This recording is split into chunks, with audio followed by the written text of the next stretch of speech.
What's going on, everyone? So the Los Angeles Lakers have been very active in the trade front, right? And they have been targeting centers.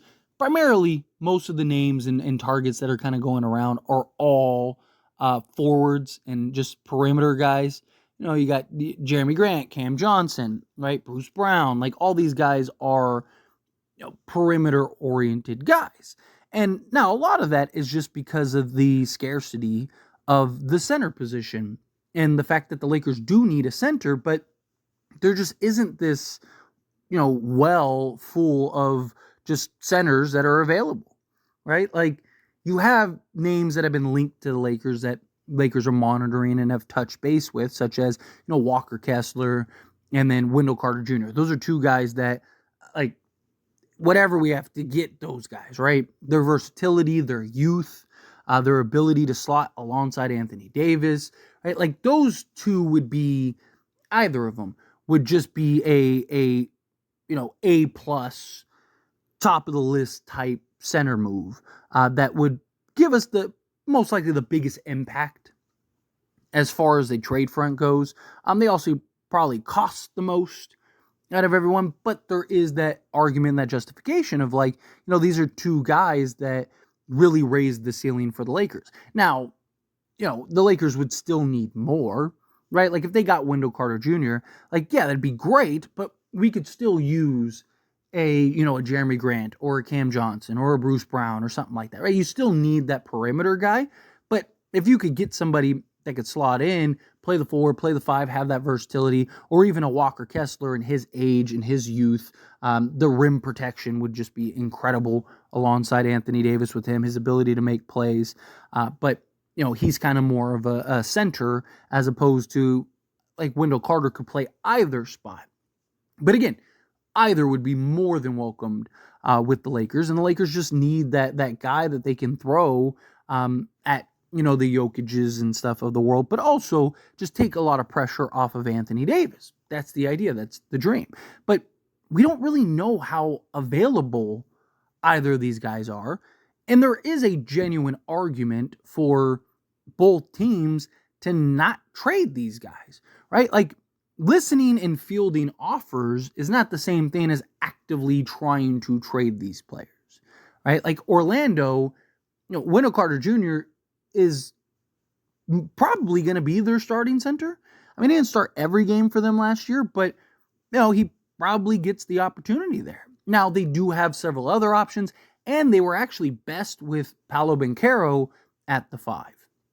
So, is that something that they kind of do more? And then maybe they have the ability to go, you know what? Hey, let's unload a Wendell Carter Jr. because we have, a Mo Wagner, and we got we got Paolo Banchero, and then even like Jonathan Isaac, they were playing at the 5 at times, right? And they have several options at that center position, so they can part with Wendell Carter, and it's not the end of the world for them, but there's not really that incentive to do so, right? And then same thing with Walker Kessler. Like, the Utah Jazz, even if they do trade Lauri Markkanen and they do want to rebuild and they do want to do all those things, like, they don't have to trade Walker Kessler because he is so young still that they could just keep him and be a part of the rebuild, right? And, again, it's what is the cost for these guys? The only centers that seem to be really available are the overpaid centers on bad teams that want to get off of said centers. Atlanta wants to get off of Clint Capela. They have 2 young guys that they love to put in front of them, right? But he's making $20 million a year, right? And it's like, yeah, he's expiring. I wouldn't hate the idea of Clint Capela, right? But, again, what's the cost? What does it take to go and acquire him? And is that the right answer? Yes, rebounding, he's still excellent rebounder, still one of the best offensive rebounders. He can still block shots a little bit, but he's declining. He's not the same guy he once was. And, the ceiling raiser isn't as high with him as, a Wendell Carter or a Walker Kessler. And then you have, Nikola Vuc, who, he's a guy in theory is like, okay, you look at his like stats, He actually had a good defensive rating. He's not really known as a defensive center, but he actually had a very good defensive rating last year, and he's a guy that can block shots. He's more skilled offensively. Like, he's a guy that offensively would be great, but, like, you look at him in the Olympics, he's looked, like, unplayably bad, and it's just, obviously the NBA is a very different game, but still, and again, he's overpaid, and you're going to have to take him on for several seasons. Right? Like, and so at least with Clint Capela, at least his contract is expiring. So if it doesn't work, you can just let him walk, free up some cap space, or maybe look to flip him later. Or, if it does work, then, maybe you're re-signing him to a smaller deal, right? Both of these guys are also older, right? So, I mean, again, there's pros and cons, but there's a reason that these guys are available, right? Like, again, a Wendell Carter Jr. and a Walker Kessler, we don't know for certain that they're actually available, right? We know that the Lakers touched base and inquired about them. We know that the Knicks offered 2 firsts for Walker Kessler, but we don't, did Utah call the Knicks? No, the Knicks called Utah, said, hey, what do you think about 2 firsts for Walker Kessler? And they said no. So does that mean that he's not on the trade market, or does that just mean that they just don't value the Knicks first, where maybe the Lakers could come in, right? The centers that are available are all centers that are kind of you almost don't want, right? You're almost better off going and getting the perimeter guys. Now, it is also possible, could you get a center out of left field, right? Could you, like a Nick Richards, right? Somebody that we don't expect. Sure. Right. But, what's the ceiling with a guy like that? How much better does he make the Lakers? Now, I think he makes them better, but, compared to a Wendell Carter or, a Walker Kessler, is he a better ceiling? He's cheaper, but he's a better ceiling raiser than a Clint Capela or a Vuc, right? There's also the possibility of within the midst of a trade, take Portland, for example. Let's say you go and trade for Jeremy Grant. You look at Portland and their team, it's it would make sense for them to unload a center, right? They have DeAndre Ayton. They have, Donovan Clegan. They have Robert Williams, right? They're probably not trading Clegan. Would they trade Ayton? Possibly, but his contract is just so much. It would be really hard for the Lakers to trade for both Grant and Ayton. So that's probably not realistic. But Robert Williams, right? Could you get Robert Williams?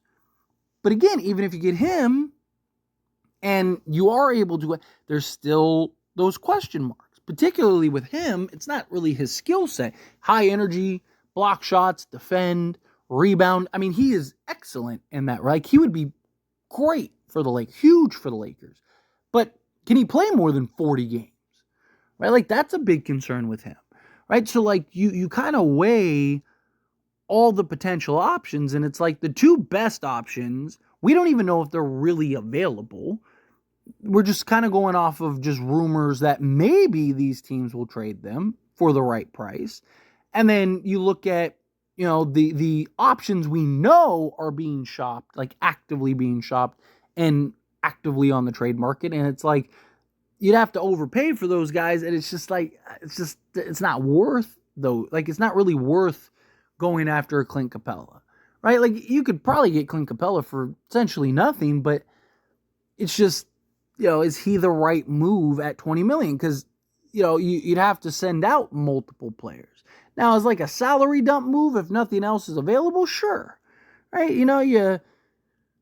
don't know, you want to get off of Gabe Vincent and some money, right? Do you kind of package guys to free up some roster spots? But the problem is there aren't really those roster spots. Now, the Lakers could be patient and wait for Jonas Valanciunas, right? I mean, who was it? Brian Windhorst, which, like I always say with him, take what he says with a grain of salt, because more times than not, he is way off on the Lakers. But, he said that, I believe it was Brian Windhorst, I could be wrong on that, but off the top of my head, I believe it was him that said, Jonas Valanciunas is still an option for the Lakers, right? that the Wizards may look to trade him at some point. They wanted to bring him on as a piece that they could just unload, right? And so, maybe he's the option. But you got to wait. You got to wait till, I think, December 15th for him? So, you're 2 months into the season at that point, right? So, you want to get somebody sooner rather than later for Anthony Davis. I mean, Anthony Davis is probably going to still play the center position a fair amount, right? Like, you even look at, like, the 2020 season, which everyone brings up, right? They had Dwight and JaVale and all that. They did, and Anthony Davis played a lot at power forward, but he also played a lot at center, and he usually closed games at center. So you need to also find a center that is going to be okay with that at times, right? Because there are some matchups that it is just better to close with Anthony Davis at center. But the idea is to not have to put so much pressure and wear and tear on AD game in and game out, right? I want a center. But if the right center isn't there, then you might as well just go get 2 perimeter guys, right? Like, I even made a video over on As It Stands Lakers where I talked about that. Like, are the Lakers better off just kind of focusing on like 2 perimeter guys because of the lack of centers, right? They seem to be prioritizing the wing position, but that's likely because of the center market. It's just almost non-existent in a lot of ways.